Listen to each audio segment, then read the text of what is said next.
This one's going to linger. Get comfortable. Let the cold fade away. Slow down. Breathe it in. And when you're ready, baby, dream of a new life.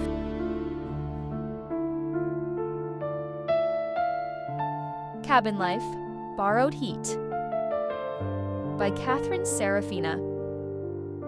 Chapter 7, Still Water, Part 1.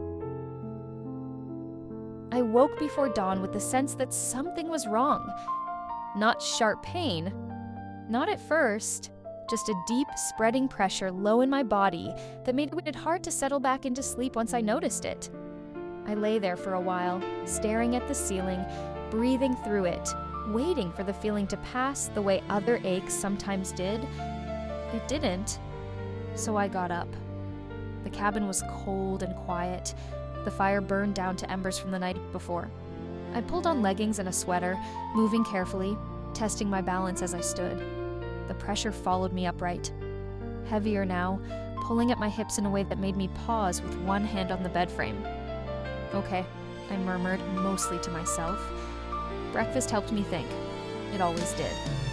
I moved into the kitchen and started the routine. Water on, pan warming, the familiar rhythm of preparation grounding me even as the sensation in my pelvis slowly intensified. It wasn't constant pain so much as a steady, insistent strain, like something shifting under tension that hadn't been there yesterday. By the time Shane and Davis came in, boots thudding softly against the floor, I was leaning against the counter without quite meaning to. Shane noticed immediately. "You all right?" he asked, already crossing the room. "I think so," I said, then amended. I don't know. Something's happening." Davis set his pack down more carefully than usual, watching my posture. "You should sit." "I can finish this," I said, automatically, reaching for the pan again. Shane's hand closed gently around my wrist. Not forceful, just enough to stop me. "No," he said. "You don't need to." I let myself be guided to the couch, easing down slowly. The pressure deepened as I shifted, spreading through my hips, my waist tightening in a way that made me grit my teeth despite myself. Shane took over at the stove without comment. The scrape of metal on metal, the hiss of heat, familiar sounds, steady. Davis hovered a moment, then settled nearby, close enough that I could feel his presence without it pressing in on me. It hurt more now. Not unbearable, but impossible to ignore. A deep structural ache that made it hard to find a comfortable position. "This has happened before," Shane said quietly. Not a question. I nodded. "Yeah, just not like this." He hesitated. "I could stay back today." The offer landed warm, tempting, but the truth came out before I could overthink it. "There's nothing you can do," I said. "And I don't want you skipping work just to watch me hurt. Whatever this is, it's going to finish whether you're here or not." Davis glanced at Shane, then back to me. "You sure?" As sure as I can be." Shane frowned, clearly unhappy with the answer, but he didn't argue. When he handed me a plate a little later, he set it carefully on the low table in front of me, instead of trying to make me move. "We'll be back before dark," he said. "I know." They left reluctantly. I listened to the door close behind them, the quiet rushing in to fill the space they'd been holding. The pain crested while I was alone. Hours passed in fragments, dozing, waking, shifting position, breathing through the deep pull in my hips as it gradually eased into something broader, heavier, settled. By the time the worst of it faded, I felt wrung out, but different. Like my body had rearranged itself around a new center of balance without asking my permission first. When I finally stood again, it was with care, but it was easier. By the time I heard their boots outside that evening, I was back in the kitchen, moving slowly but steadily, the worst of it already behind me. They told me at dinner. Not what it was, just that they had something planned. "Tomorrow," Shane said casually, spearing a piece of venison like it was an afterthought. "We're taking you out." I blinked. "Out? Where? He smirked, already enjoying himself. You'll see. Davis didn't say anything at first. He watched my reaction with that faint, unreadable smile he got when he already knew how something would land and was content to let it unfold on its own. Then his eyes flicked down. Not at my plate, but at my posture. You feeling all right now? He asked. Earlier, I mean. The question was simple, no edge to it, just checking. I shifted slightly in my chair, testing myself without really thinking about it. There was still soreness, a dull, lived-in ache, but nothing sharp, nothing that made me feel fragile. Yeah, I said after a second. It's settled. I'm okay. Shane nodded, relief flickering across his face before he masked it. We can change plans if... No, I said quickly, and meant it. Really, I'll be fine. He studied me for a beat longer, then let it go. That was enough to set my mind racing. Is it far? I asked. A bit of a walk, Shane said. Nothing crazy. Are we scavenging? I guessed. Checking traps? Another shed I don't know about? Davis shook his head. You'll like this? That didn't narrow it down at all. I tried to let it go after that. Really did. But once I was in bed, the quiet gave my thoughts too much room to move. I lay there staring at the ceiling, the fire ticking softly as it cooled, imagining possibilities I knew were probably wrong. Maybe they'd finally take me to one of the outposts they never talked about much. Or maybe it was just some overlook they'd found. A place worth seeing before the cold swallowed everything completely.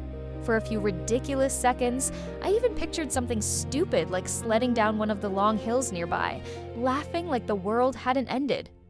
The ideas came and went, none of them settling.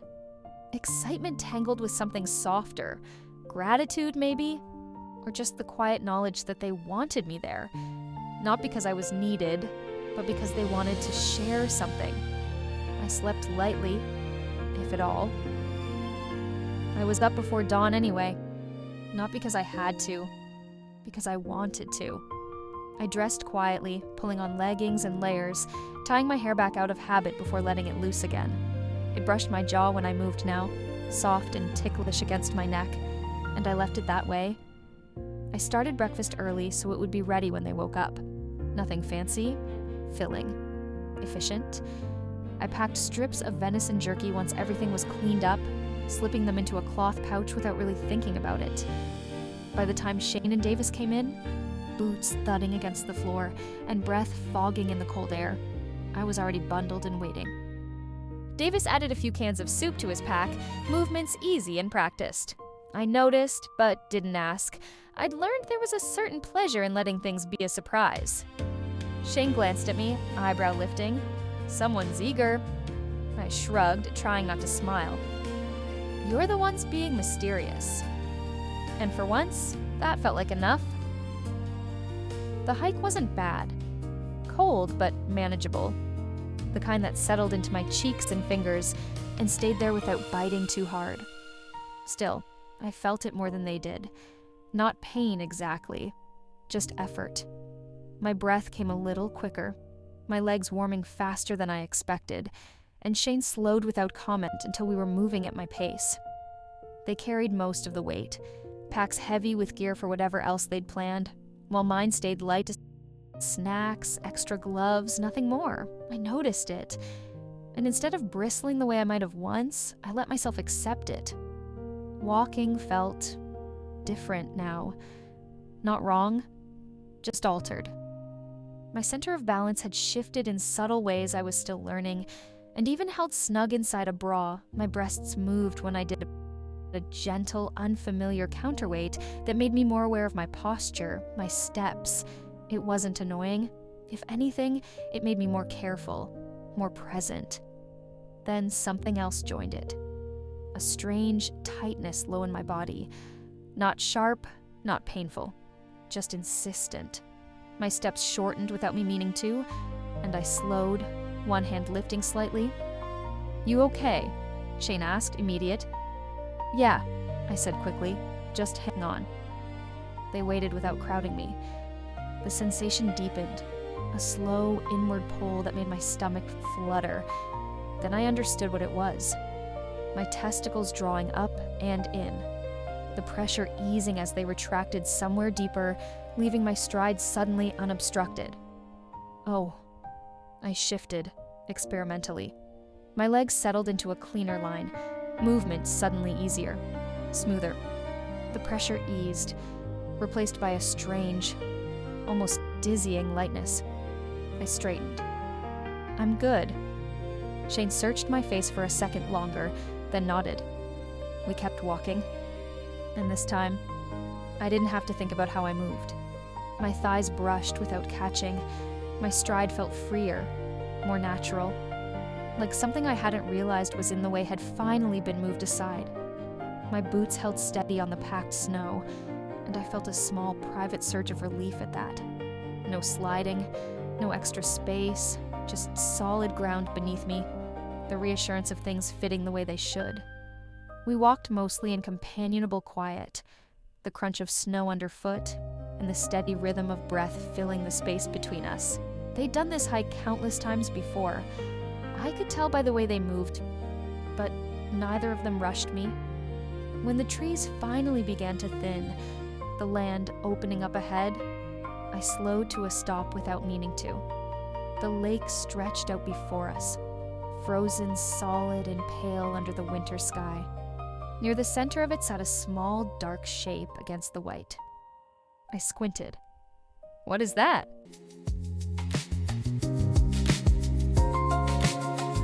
Thank you for watching. Some moments don't need words. Still lost in the dream, aren't you? Don't worry, I've got plenty more where that came from. Sweet, sexy, transformative little dreams. All just a click away. And if you're craving the naughty versions, the ones too hot for YouTube, you know exactly where to find them. On my Patreon. I'll be waiting, gorgeous.